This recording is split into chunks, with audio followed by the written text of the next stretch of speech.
Alhamdulillah, alhamdulillahi rabbil alamin, wabihi nasta'in ala umuri dunya waddin, wassalatu wassalamu ala ashrafil anbiya'i wal mursalin, sayyidina wa nabiyyina Muhammadin wa ala alihi wa sahbihi wa man ittaba'ahum bi ihsan ila yaumiddin, amma ba'd.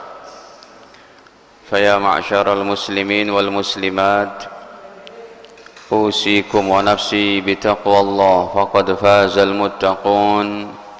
Qala Allah ta'ala, ya ayyuhalladzina amanu taqullaha haqqa tuqatih wa la tamutunna illa wa antum muslimun. Alhamdulillah, hadirin para jamaah yang dirahmati Allah Ta'ala.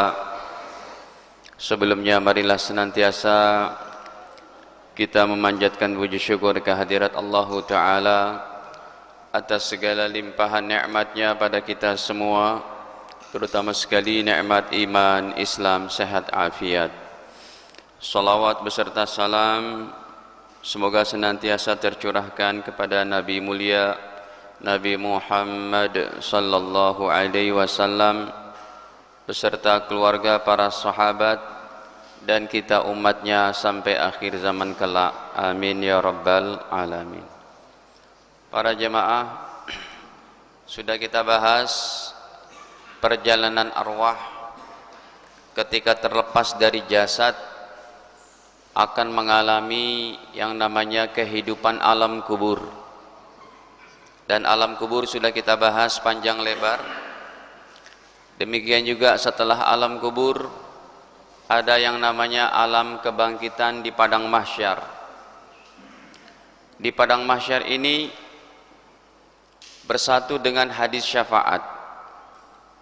Ketika kita sudah dibangkitkan di padang mahsyar, kita tidak bisa mengandalkan amal soleh kita.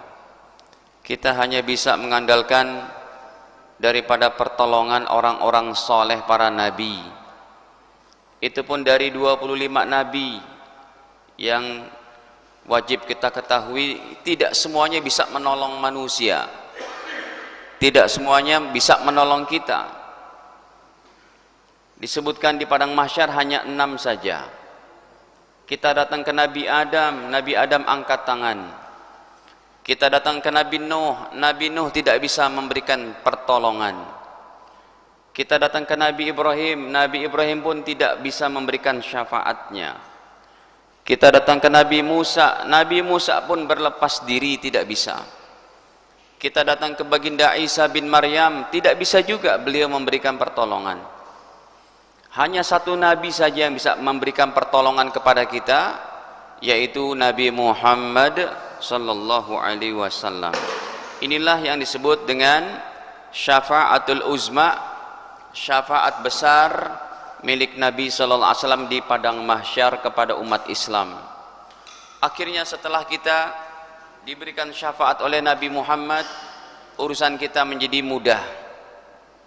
Ya, yang tadinya kita ketakutan, bahkan ada umat Nabi yang dimasukkan ke dalam surga tanpa dihisab, jumlahnya 70.000 orang.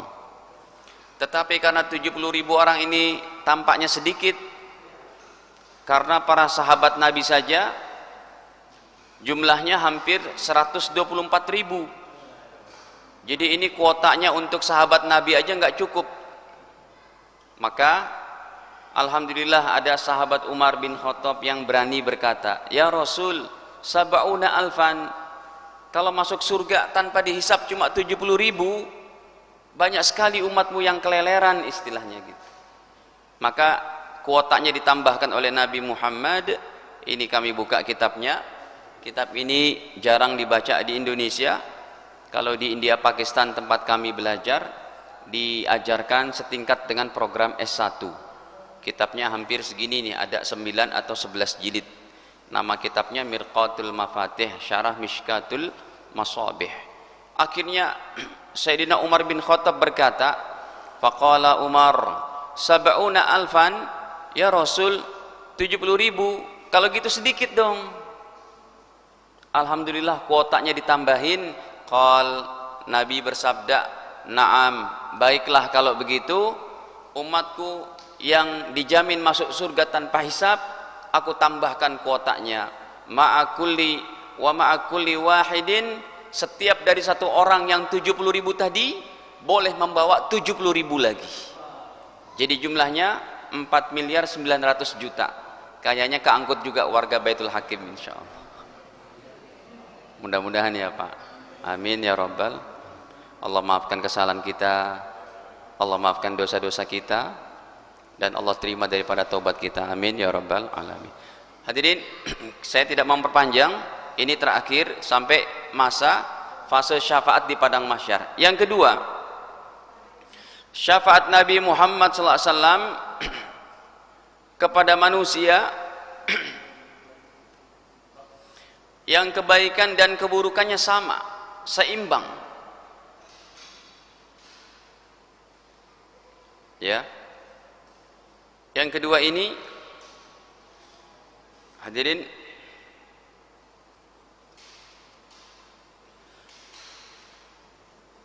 nanti ada di akhirat umatnya ketika sudah ditimbang amalannya, dosanya 50%, pahalanya 50%. Amal solehnya 50 dan amal buruknya 50, setengah-setengah. Orang seperti ini hadirin tidak masuk surga dan juga tidak masuk neraka. Makanya disebutkan oleh Allah dalam surat ke-7, surat Al-A'raf pada ayat ke-46. Wa bainahuma hijabun wa 'alal a'rafi rijal. Wa bainahuma hijabun, dan di antara surga neraka itu ada penghalangnya, yaitu ada tempat namanya Al-A'raf, Bukit A'raf. Wa 'alal a'rafi rijalun, di sana ada sekelompok manusia, ya'rifuna kullam bisimahum, mereka bisa melihat ke penduduk surga, mereka bisa melihat ke penduduk surga, mereka bisa melihat penduduk neraka. Ketika mereka melihat penduduk surga, wanadau ashabal jannah, mereka memanggil-manggil kepada penduduk surga, an salamun alaikum, aduh bapak sekalian, ibu-ibu sekalian, sudah enak sekali ya kalian di surga, kami masih di Bukit A'raf ini belum bisa kemana-mana. Lam yadkhuluha, kata Allah, mereka belum bisa masuk surga. Wahum yatma'un, padahal mereka sangat berharap bisa cepat masuk surga. Tertahan, amal solehnya 50, amal buruknya 50%. Wa idza surifat absaruhum tilqa'a ashabin nar, dan apabila wajah mereka dipalingkan kepada penduduk neraka, mereka melihat penduduk neraka, maka mereka berkata, qalu ya Allah Tuhan kami, Rabbana la taj'alna ma'al qaumi zalimin, ya Allah jangan kau jadikan kami dengan orang-orang zalim itu ya Allah. Ketakutan mereka.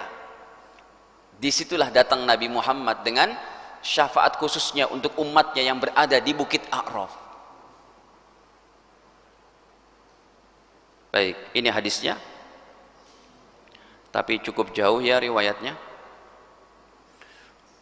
Riwayatnya ada pada riwayat Imam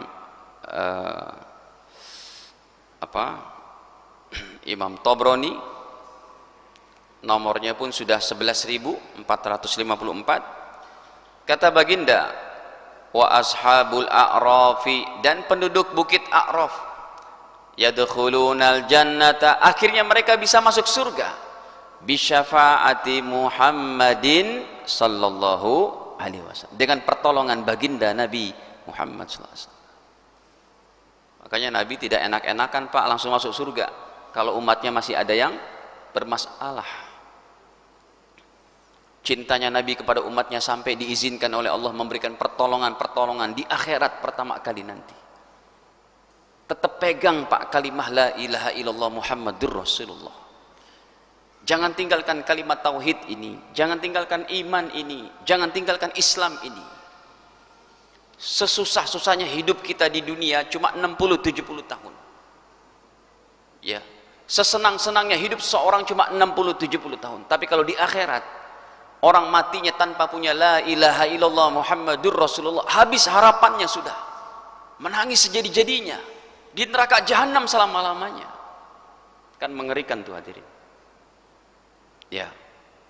Ini makanya majelis-majelis kayak begini untuk saling kita mengingatkan, untuk saling kita bermudzakarah betapa pentingnya agama ini Pak dalam kehidupan.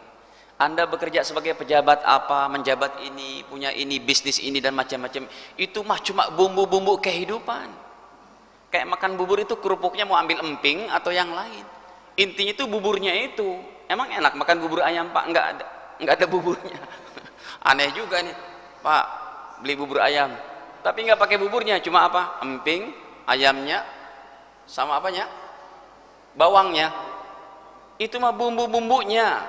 Intinya kehidupan kita ini adalah ibadah kepada Allah, beriman kepada Allahu Ta'ala. Baik, nomor 3. Ini saya percepat supaya waktunya cukup nanti, karena waktunya tinggal setengah jaman. Yang ketiga, syafaat Nabi Muhammad kepada calon penduduk surga yang berada di luar surga. Para nabi, hadirin para jamaah yang dirahmati Allah, para nabi tidak bisa masuk surga. Baginda Adam, baginda Nuh, baginda Hud, Idris, Nuh, Saleh, Lut, Ibrahim, Ismail, Ishak, semuanya sudah berdiri di depan pintu surga. Daud, Sulaiman, Ilyas, Ilyasa, sampai Isa bin Maryam belum bisa masuk surga. Kenapa? Karena surga pintunya hanya boleh dibuka oleh manusia terbaik dunia akhirat, Sayyiduna Muhammad sallallahu alaihi wasallam. Nabi-nabi aja bisa masuk surga gara-gara Nabi Muhammad. Ini umatnya ada yang berani bilang Nabi Muhammad belekan lah, rembes lah, kumel, dekil. Kalau ada pohon jambu, Nabi Muhammad nyolong juga tuh. Inna lillahi wa inna ilaihi. Kok tega-teganya ngomong gitu? Apa enggak malu nanti dia merengek-rengek meminta pertolongan cuma dengan Nabi Muhammad di padang mahsyar? Entah siapa yang ngomong kayak gitu Pak, harus bertobat dia itu. Ini manusia mulia. Ada yang lagi bilang, bagaimana mencontoh kehidupan Nabi Muhammad yang zamannya zaman batu, zaman purba. Enggak usah pakai begini, ikuti taat Allah dan Rasulnya, barokah hidup. Agama ini jangan pakai ini Pak dalam mengamalkannya, untuk ketaatan kepada Allah dan Rasulnya. Emangnya masalah apa kalau zaman purba dengan zaman sekarang? Tidak relevan di mananya? Boleh sebutkan. Itu sholat di bulan gimana? Ayo, bisa disebutkan dalil-dalilnya. Bayi tabung gimana? Masalah perbankan syariah gimana? Enggak ada zaman Nabi. Ada semuanya poin-poinnya itu. Secara global, secara garis besar, bagaimana tentang ribawi, tentang harta yang didapatkan dengan menggandakan uang tanpa bekerja. Bagaimana bayi tabung, itu semua ada hukumnya. Bertemunya sel telur, bertemunya dengan ovum wanita, sperma laki dan perempuan bertemunya itu, yaitu harus dengan ikatan ijab kabul. Saya terima nikahnya Fulanah binti Fulan dengan mas kawin sekian, sah, itu halal, baru boleh dibuat bayi tabung. Tapi kalau spermanya diambil daripada laki-laki lain, haram. Bisa dijawab. Siapa bilang masa purba 1400 tahun yang lalu nggak bisa memberikan solusi hari ini? Banyak itu ulama sudah menjelaskan masalah hukum ini. Baik, hadirin, kita tampilkan hadisnya. Ya, dalam Sahih Muslim, baginda Nabi SAW bersabda, "Ati babal jannah," nomornya pun masih awal-awal nih. Nomornya masih nomor 507. Nih. Kata baginda, "Ati babal jannah," aku mendatangi pintu surga. Tapi sayang hadirin, kenapa saya agak sayangnya gimana? Malaikat penjaga surga tidak kenal wajah Nabi Muhammad itu. Kata baginda, "Ati babal jannah," aku mendatangi pintu surga, yaumal qiyamah, pada hari kiamat nanti. Fa astaftihu, aku minta dibukakan pintu surga. Kayak kalau bahasa halusnya itu, "Assalamualaikum." "Waalaikumsalam," kata malaikat penjaga surga. "Kamu siapa?" Rupanya penjaga surga enggak tahu Nabi Muhammad. Fayaqul, berkata malaikat penjaga surga, "Al-khazin." "Man anta?" kamu siapa? Kira-kira apa kalau Anda ya seorang berpangkat bintang 4 mau masuk ruangan Anda, terus room boy-nya bilang, "Bapak siapa?" Kira-kira itu kamu nggak kenal saya gitu. Nabi Muhammad tidak, Pak, low profile saja. Beliau hanya menjawab, "Fa'aqul Muhammad." Ini loh saya Muhammad gitu. Biasa aja. Ya, orang yang akhlaknya paling baik, paling santun. Orang yang paling bisa menempatkan saat gembira dan saat marahnya. Gembiranya Nabi karena Allah, marahnya Nabi juga karena Allah. Tegasnya Nabi karena Allah, lembutnya karena Allah. Contohnya tegasnya Nabi dalam banyak hadis sahih, Nabi bersabda, "Lau anna Fatimah binta Muhammad sariqat." Kalau Fatimah binti Muhammad mencuri, saya potong tangannya. Tegas. Gitu. Siapa bilang Nabi nggak bisa tegas? Bisa tegas. Baik. Akhirnya malaikat penjaga surga berkata, "Fayaqul bika umirtu." Oh, kamu toh yang namanya Nabi Muhammad. Ini kuncinya.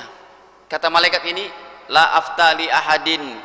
Saya tidak boleh membuka pintu surga ini untuk seseorang pun. Qoblaka, sebelum kamu masuk, ini silakan kamu buka. Setelah Nabi Muhammad buka pintu surga, barulah para nabi yang lain bisa masuk surga. Sampai para nabi pun masuk surganya dengan sebab Nabi Muhammad. Baik. Nomor selanjutnya, nomor 4. Syafaat Nabi kepada kaum mukminin supaya masuk surga tanpa hisab. Ini tadi sudah. Ya, jumlahnya berapa jadinya? 4,9 miliar. Insya Allah warga bukan cuma Baitul Hakim, se-Jakarta Timur keangkut ini insya Allah. 4. Umat Islam hari ini aja berapa? 1,5 miliar. Masih sisa berapa? Insya Allah keangkutlah sama umat-umat yang sebelum ini. Amin ya robbal alamin. Ya, jangan berputus asa. Ya, sebab orang-orang yang berbuat dosa, kalau dia betul-betul bertobat kepada Allah, seperti tidak punya dosa. Boleh kita buka surat Az-Zumar ayat ke-53. Ini turun ayat ini kepada para sahabat yang dulu pernah membunuh anaknya, dikubur hidup-hidup, pernah minum minuman keras, pernah begini, pernah macam-macam. Ya, akhirnya mereka bertanya, "Ya Rasul, bagaimana kita diampuni dosanya oleh Allah?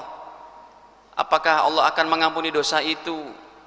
Apa jawabannya? Turunlah ayat ini, "Qul ya ibadiyalladzina asrafu ala anfusihim la taqnatu mir rahmatillah innallaha yaghfiru dzunuba jami'a innahu huwal ghafurur rahim." Qul, katakanlah wahai Nabi, ya ibadi, wahai hamba-hambaku, alladzina asrafu, mereka yang telah melampaui batas, ala anfusihim, ke atas diri-diri mereka dalam perbuatan dosa, la taqnatu mir rahmatillah, jangan kalian berputus asa dari rahmat Allah. Gak boleh berputus asa dari rahmat Allah. Innallaha yaghfiru dzunuba jami'a, sesungguhnya Allah menghapus semua dosa, tapi jangan diulangi lagi. Berlaku di sini syarat-syarat tobat nasuha. Yang pertama, ayyuqli anil maksiyah, berhenti total. Yang kedua, ayandam ala fi'liha, menyesal dari lubuk hati yang paling dalam. Yang ketiga, ayyazim alla ya'uda ilaiha abada, tidak mengulangi lagi. Ini kalau dosanya hubungannya kepada sang khalik, hablum minallah. Tapi kalau dosanya kepada manusia, tambah jadi 4. 3 yang tadi, berhenti, menyesal, tidak mengulangi lagi, tambah 1 lagi nomor 4-nya, minta maaf sama orang yang pernah dia sakiti, minta maaf kepada orang yang pernah dia zolimi, serta mengembalikan benda yang pernah diambilnya. Jadi bisa dipastikan Pak, kalau koruptor bertobat cuma ditahan, uangnya nggak disita, nggak dikembalikan ke negara, belum sah itu tobatnya, harus kembalikan. Baik. Ya, ketua kami di Bekasi pun lagi kena ini. Ya kan? OTT KPK, ya Allah, Allah maafkan. Ternyata kasusnya banyak itu, pelelangan jabatan dan macam-macam. Allahu Akbar, ya Allah. Baik, nah para jemaah yang dirahmati Allah, ya ini sudah. Nomor 5, syafaat para nabi, malaikat dan orang-orang beriman yang soleh. Yang poin ketiganya ini orang-orang beriman yang soleh, bapak-bapak ini. Anda bisa memberikan pertolongan di akhirat untuk orang-orang yang Anda cintai.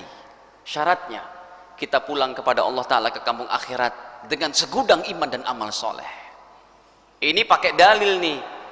Setelah Nabi memberikan syafaat, para Nabi juga diizinkan berikan syafaat. Setelah malaikat memberikan syafaat, Bapak Ibu juga bisa memberikan pertolongan kepada orang-orang yang dicintai. Ya Allah, itu teman kuliah saya, ya Allah. Boleh. Syaratnya kita punya segudang iman dan amal soleh. Kalau kita amal solehnya sedikit, untuk kita aja nggak cukup, bagaimana mau bagi kepada orang lain? Ada berapa giga itu kuotanya? Paketnya berapa giga? Ya, bukan boro-boro giga Ustaz, bukan berapa giga, tapi cuma berapa kilobyte gitu. Baik, hadirin, ini hadisnya ada dalam riwayat Imam Bukhari, nomornya cukup jauh, 7001. Hadisnya simpel aja, kalimatnya cuma separagraf begitu. Ini coba saya tulis dulu.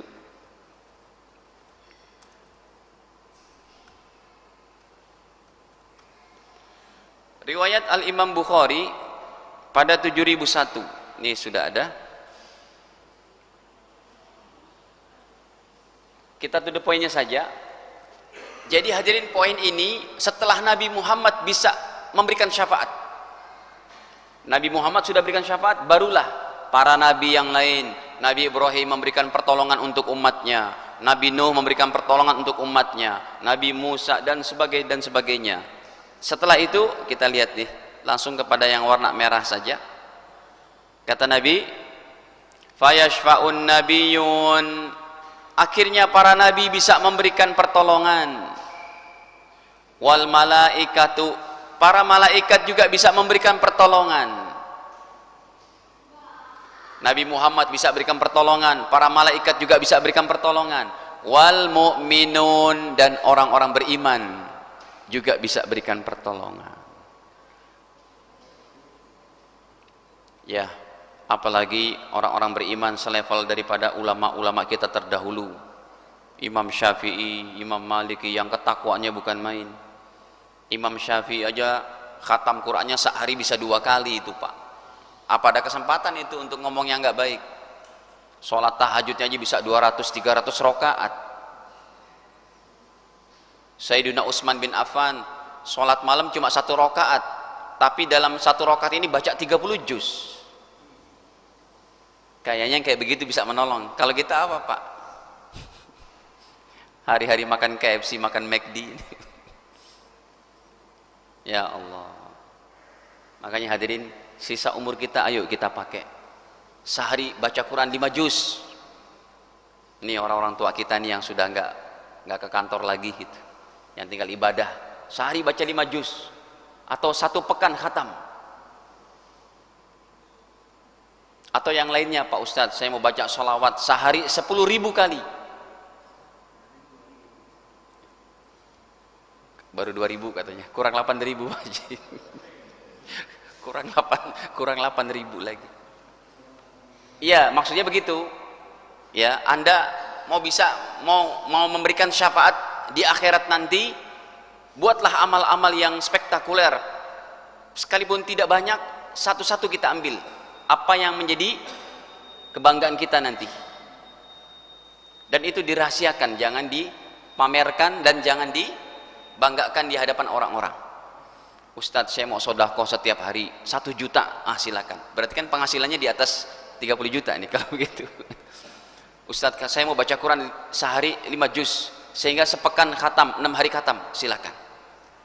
Pegang salah satunya. Ustadz, saya mau sholat tahajud 100 rakaat setiap hari. Silakan. Sekalipun bacaan cuma kul ya kulhu. Buatlah hadirin amalan-amalan yang menjadi gacoan kita lah kalau bahasa ininya di akhirat nanti. Baik, Itu sudah. Jadi sebentar, ada filosofis penting Pak di sini. Ini orang beriman bisa saling memberikan syafaat. Kenapa dalam perbedaan pendapat harus membenci satu sama lain? Kenapa harus saling menyalahkan? Padahal di akhirat kita bisa saling menolong itu. Udah nggak tega lagi mau bilang, ya Allah ini ahli bid'ah gitu. Udah, ya saling kasih sayang sama umat Islam. Dengan non muslim aja kita bisa bergandengan kok. NKRI sudah berdiri 76 tahun sejak merdeka, bisa bergandengan dengan orang Hindu, Buddha, Kristen dan lain-lainnya. Kenapa sesama umat Islam saling cakar-cakaran? Makanya tadi itu setiap hari Jumat Rasul memberikan pesan secara isyarat. Setiap khotib mesti berdoa, Allah maghfir lil muslimin wal. Tujuannya apa? Supaya umat Islam bersatu padu, jangan berpecah belah, harus punya sifat yang bijak serta legowo dalam memahami perbedaan pendapat. Karena kita bisa saling menolong nanti di akhirat. Masih di akhirat masih mengancam-ngancam Pak. Ada kan pikiran-pikiran ficik itu. Ini imamnya di sini kunut, saya nggak sholat.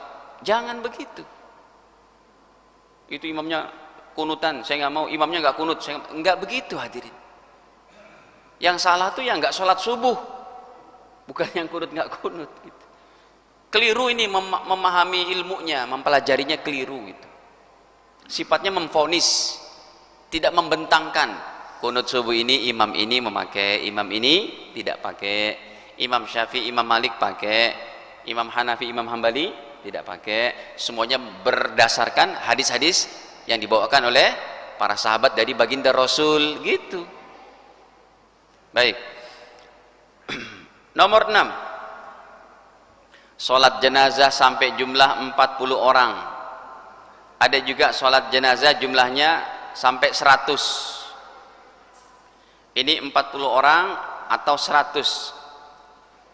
Ya, kalau 40 sudah dapat targetnya, 100 kan otomatis masuk. Hadirin, kalau ada tetangga kita, saudara kita di komplek ini yang meninggal harinya Senin sampai Kamis, orang lagi pada kerja, meninggalnya malam atau sore, dimakamkan nanti mau disolatkan jam 9 pagi, hitung orangnya tuh, ya cuma 25. Usahakan ada petugas yang mencari orang Islam yang lain untuk menyolatkan, minimal jumlahnya berapa? 40. Makanya bahagia sekali orang yang meninggal di Masjid Nabawi, yang meninggal di Masjidil Haram, disolatkan oleh 4 juta orang dulu. Sekarang mungkin 200.000 lah, karena COVID kan yang tawaf dikit gitu. Hadirin, kita tampilkan hadisnya. Hadisnya riwayat Imam Muslim, nomornya juga sudah 2000 sekian. Nabi SAW bersabda, tidaklah seorang jenazah, seorang muslim yang meninggal, kemudian jenazahnya disolatkan oleh 40 orang.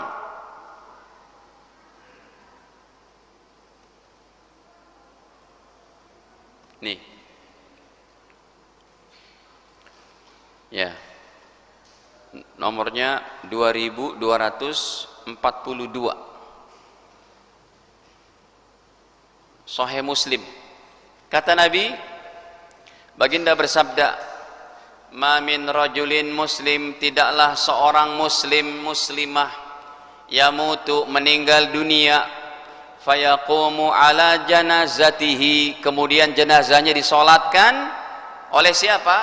Arba'una rajulan, oleh 40 orang, la yusyrikuna billahi syai'a, yang semuanya tidak menyekutukan Allah. 40 orang ini orang beriman, orang Islam yang benar-benar imannya, yang benar-benar Islamnya.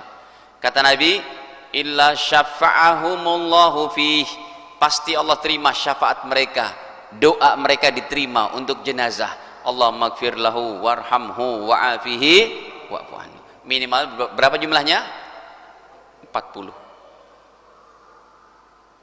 Jadi kalau ada tetangga keluarga kita yang meninggal, hadirin, usahakan ada orang-orang yang menghubungi tetangga lain supaya minimal jumlahnya yang nyolatin 40.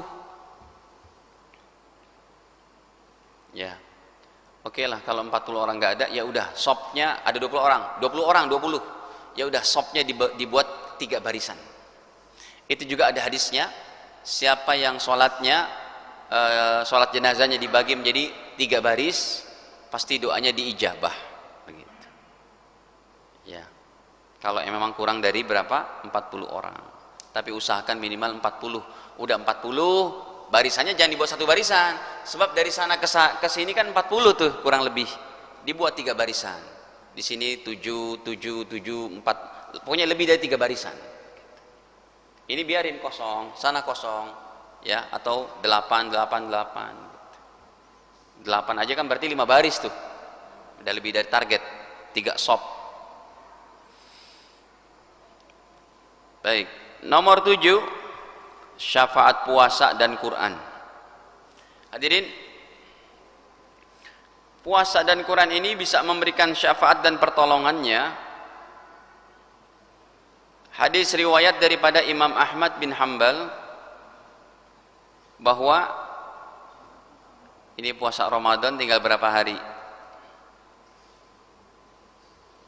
2 bulan kurang lah, 3 bulan kurang. Ini puasa Ramadan akan tampil nanti di hadapan Allah Ta'ala ya. Nabi bersabda, As-siyamu wal Qur'anu yashfa'ani, puasa Ramadan dan Al-Quran yashfa'ani, akan memberikan syafaat pertolongan lil abdi, kepada seorang hamba, yaumal qiyamah, pada hari kiamat. Yaqulu siyamu, berkatalah puasa Ramadan, ay Rabbi, ya Allah Tuhanku, mana'tuhu ta'am, aku mencegah dia makan siang hari, minum siang hari, wasyahawat, dan syahwatnya pada siang hari, fasyafi'ni fihi, izinkan aku memberikan syafaat kepadanya. Wa yaqulul Quran, apalagi Quran berkata ini. Makanya hadirin, sering kami ingatkan, baca Quran minimal sehari 1 juz, jangan kurang, minimal 1 juz, supaya setiap bulan khatam. Karena makin sering kita khatam Al-Quran, sekalipun nggak ngerti artinya, asal syaratnya 1, tajwidnya betul ya. Akhirnya Quran berkata, mana'tuhun nauma bil laili, ya Allah, dia baca aku pada malam hari, fasyafi'ni fi, dia amalkan aku, dia baca aku, siang harinya diamalkan, malamnya dibaca. Fasyafi'ni fi, izinkan aku menolong orang ini ya Allah. Qal, Nabi bersabda, fayusyaffa'an, puasa dan Quran diizinkan memberikan syafaat. Bapak Ibu sekalian, baca Quran 1 juz itu perintah Nabi, bukan dari perintah ulama. Hadis Sahih Bukhari 1877, Nabi bersabda, Iqra'il Quran fi kulli syahrin, wahai umatku, kata Nabi. Memang Nabi bersabdanya kepada Abdullah bin Amr bin As, tetapi ini untuk umat semuanya. Nih 1877, hadisnya pun paling bonafit, riwayat Imam Bukhari. Kata baginda, Iqra'il Quran fi kulli syahrin, bacalah Al-Quran sampai khatam setiap bulannya. Susah nggak Pak baca Quran 1 juz? Gampang, nggak susah ya. Setiap, kalau kita ada kemauan, insya Allah Allah beri 1000 jalan. Tapi kalau udah nggak mau, maka akan berkata 1000 alasan gitu. Baik, kita lanjut hadirin, sebab waktunya mau habis ini. Nomor 8, syafaat Al-Baqarah dan Ali Imran. Ini lebih khusus. Ali Imran dan Al-Baqarah akan tampil nanti. Kata Al-Baqarah, ya Allah, ini hambamu yang baca Al-Quran dan diawali dengan aku. Kata Ali Imran, aku juga ya Allah. Al-Baqarah dan Ali Imran bisa menolong hambanya ini. Cuma hadisnya belum saya buka. Sebentar, saya cari yang paling gampang dulu. Kurang lebih riwayatnya Imam Muslim itu. Ya, dari tadi belum saya buka, mohon maaf. Sebentar, saya tampilkan yang paling gampang. Ini sudah. Nah, Rawahu Muslim, riwayat Imam Muslim. Kata baginda, yu'ta yaumal qiyamah, akan didatangkan pada hari kiamat bil Quran wa ahlihi, Al-Quran dan para ahli Quran. Siapa ahli Quran? Orang yang senang berinteraksi dengan Al-Quran di dunia ini, dibaca, dipelajari, diamalkan, disampaikan. Ahli Quran ada 4, Pak. Siapa? Orang yang bacanya rajin, mempelajarinya rajin, mengamalkan serta menyampaikan. Wa ahlihi alladhina kanu ya'maluna bihi fid dunya, yaitu ahli Quran, orang-orang yang mengamalkan Al-Quran di dunia ini dengan 4 macam tadi contohnya. Taqdumuhu suratul Baqarah wa Ali Imran, yang diawali dengan membaca surat Al-Baqarah dan Ali Imran. Kan pasti, Pak, pasti kalau kita mau mulai baca Al-Quran dari Al-Fatihah, masa ya ujuk-ujuk An-Nisa? Ya, Al-Baqarah dulu, Ali Imran baru An-Nisa. Kata baginda, tuhajan, keduanya akan membela an sahibihima, untuk orang-orang yang rajin baca Al-Quran diawali Al-Baqarah dan Ali Imran. Pak Ustadz, An-Nisa, Al-Ma'idah, Al-An'am, ya nggak ada hadisnya. Jadi kita pun nggak berani menyampaikan. Cuma kan ayat-ayat surat-surat yang lain sudah dalam kategori Al-Quran. Tapi ini lebih khusus. Ya. Baik. Hadirin,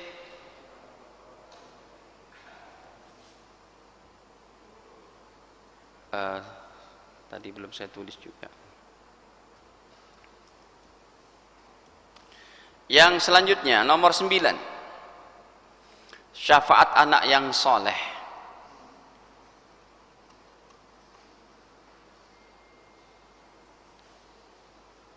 Ini hasil jerih payah, susah payah orang tua mendidik anak-anaknya.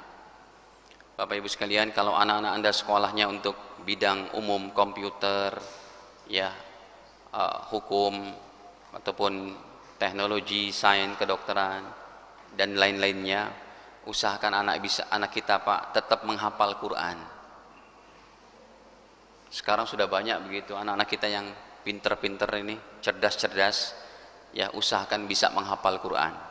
Jadi dokter-dokter yang hafal Quran, jadi engineer yang hafal Quran, jadi pilot yang hafal Quran.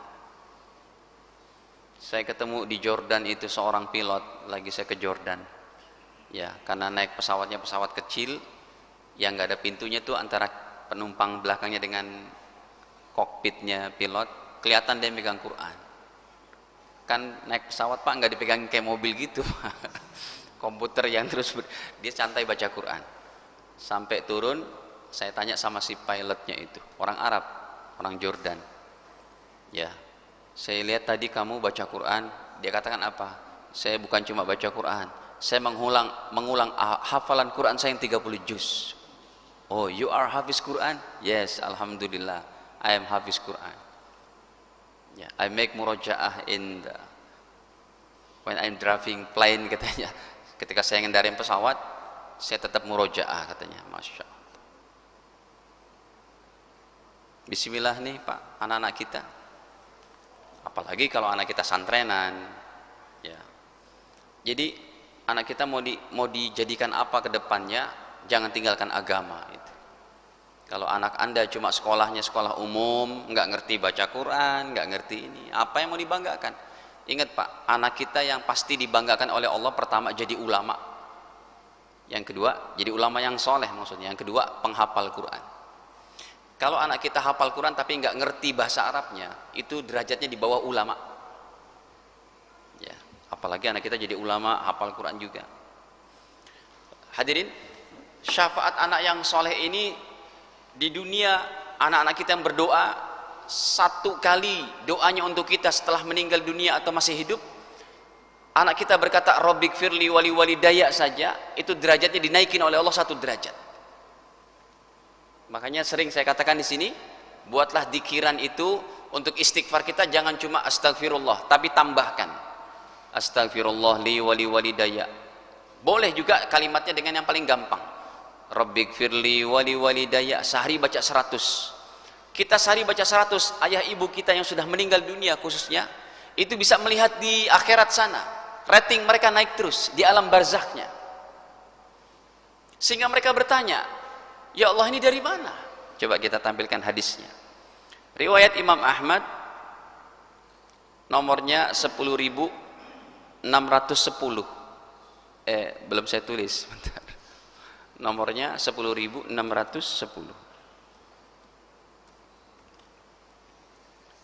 Nih.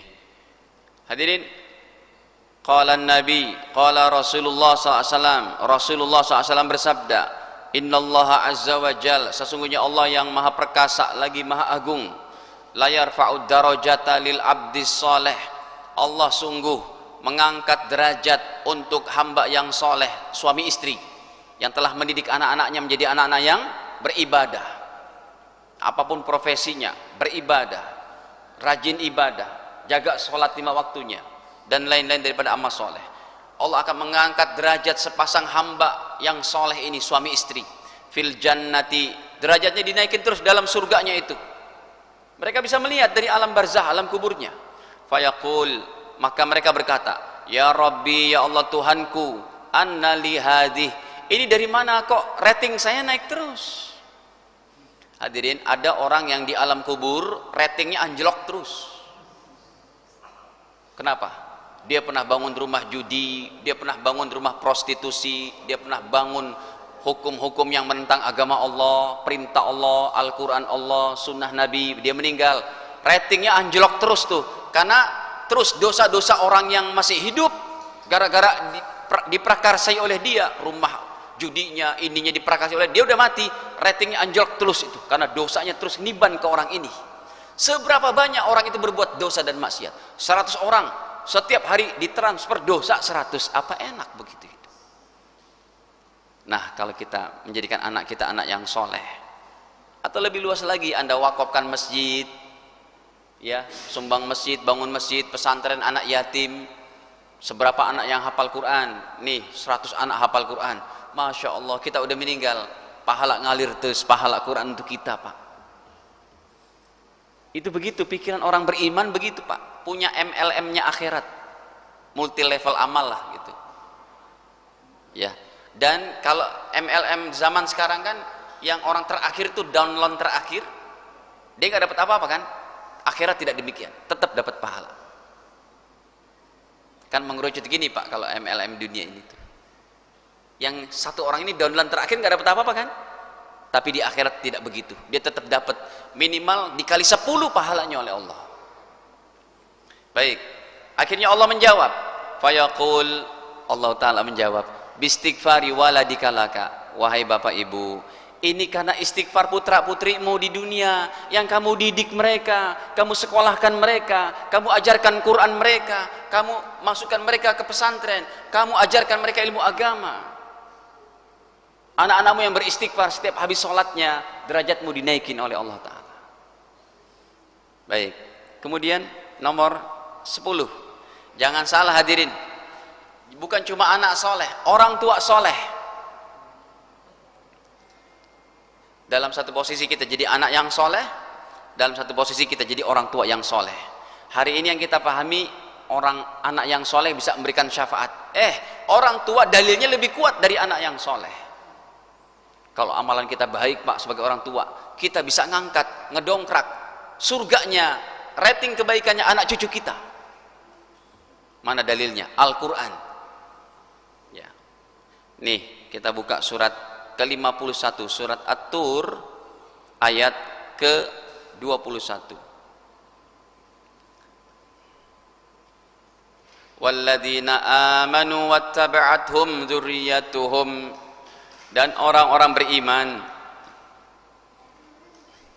yang diikuti oleh anak cucunya, syaratnya biimanin, dengan keimanan. Apa kata Allah?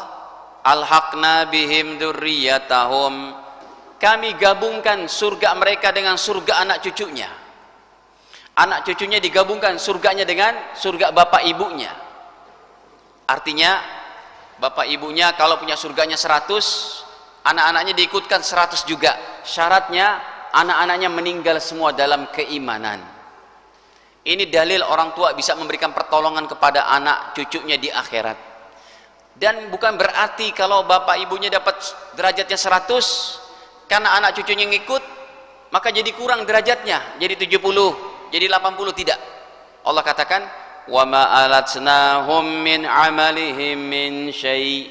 Kami tidak kurangi sedikit pun daripada pahala bapak ibunya tadi. Anaknya diangkat derajatnya, gantian. Itulah kasih sayang Allah Ta'ala untuk orang-orang beriman. Masih ada? Setelah adzan kita lanjut sedikit.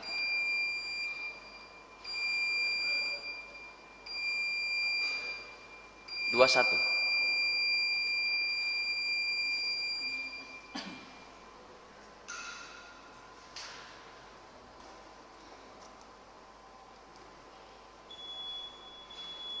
Allahu Akbar, Allahu Akbar, Allahu Akbar, Allahu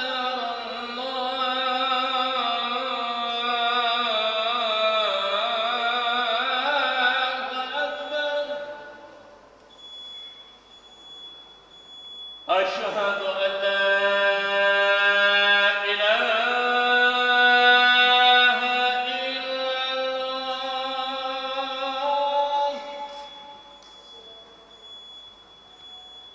أشهد أن لا إله إلا الله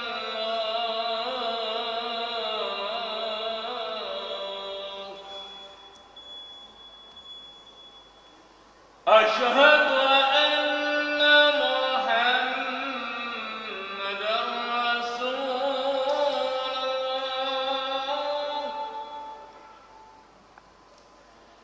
أشهد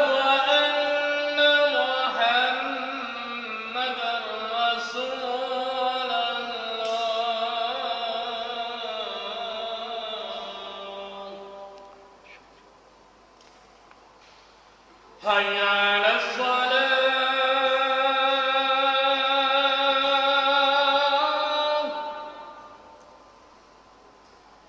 حي على الصلاة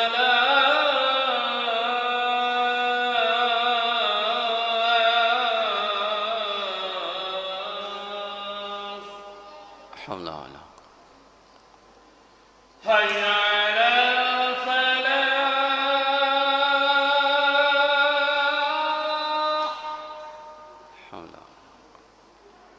حي على الفلاح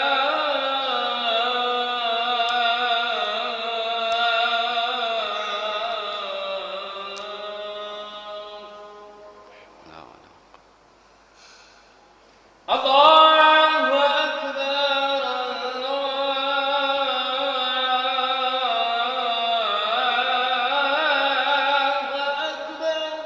الله أكبر لا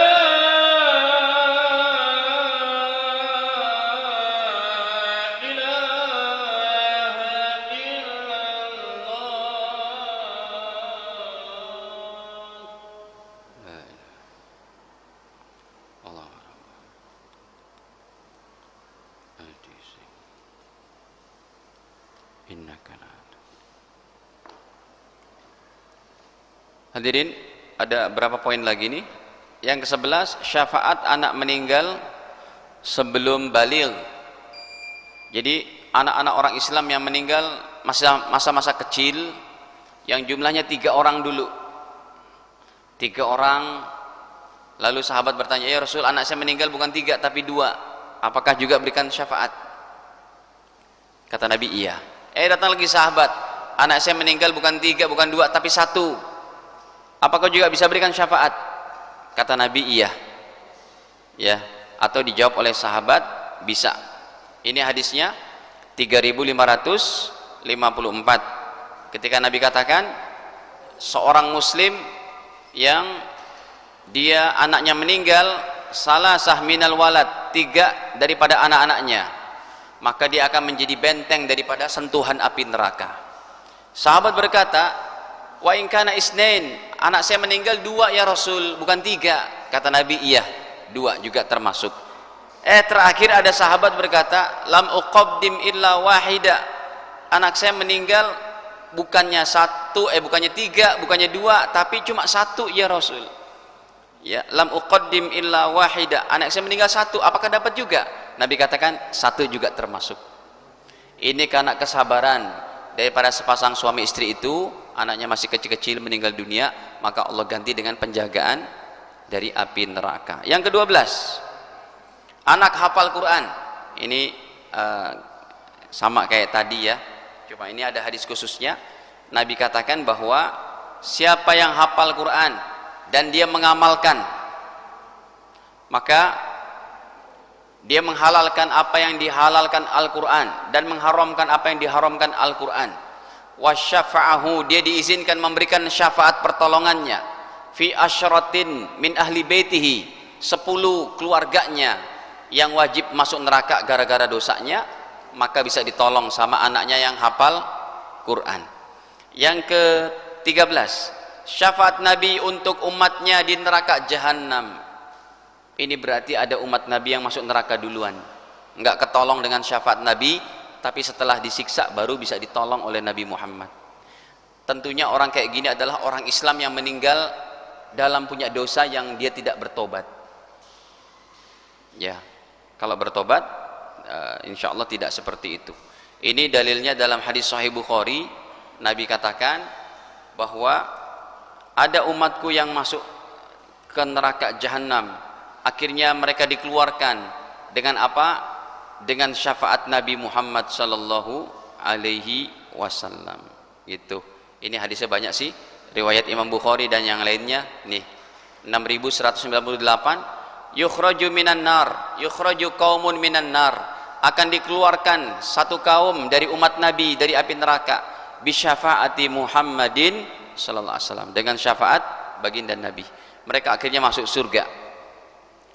Yusammunal jahannamiyin, mereka dikatakan sebagai mantan penduduk jahanam. Ngeri juga ya sebutannya, Pak. Mantan penduduk neraka jahanam. Kemudian yang terakhir, syafaat surat Tabarok. Siapa yang mampu untuk hafal ya surat Tabarok serta dibaca setiap hari, surat Tabarok akan memberikan syafaat di hadapan Allah. Hadisnya derajatnya hasan. Kata Nabi, dalam Quran ada satu surat, jumlahnya 30 ayat. Syafaat li rajulin, bisa memberikan pertolongan kepada seseorang yang rajin bacanya, hatta ghufira lahu, sampai dosanya diampuni. Apa dia? Dia adalah surat Tabarakalladzi biyadihil mulku. Hadisnya derajatnya hasan. Semoga Allah Ta'ala mudahkan kita semua untuk mendapatkan syafaat-syafaat terbaik di akhirat, ya, dari syafaat Nabi sampai nomor yang 14 ini. Amin ya rabbal alamin. Kekurangan dimaafkan dan cukup. Masih ada waktu? Masih 2 menit, 3 menit. Silakan, ada yang bertanyakan, Pak?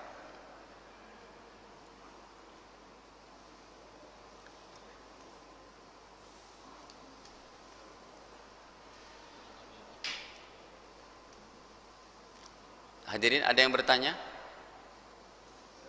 Ya, silakan, Pak.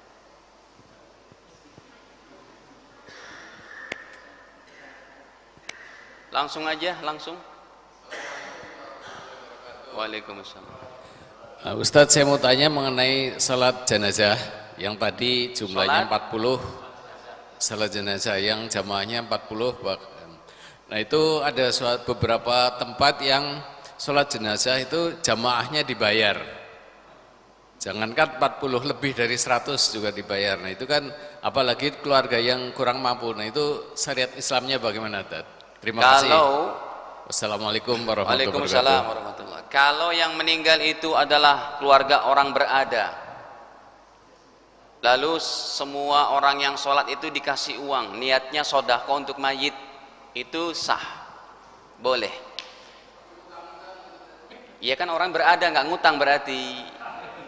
Kan poin pertama, orangnya berada, punya uang, berarti nggak ngutang dulu. Nomor 2, orangnya nggak punya, ngutang-ngutang. Nah ini baru nomor 2. Jadi pembahasan masalah fikih nggak bisa digeneralisir. Kita lihat dulu kondisinya kayak gimana.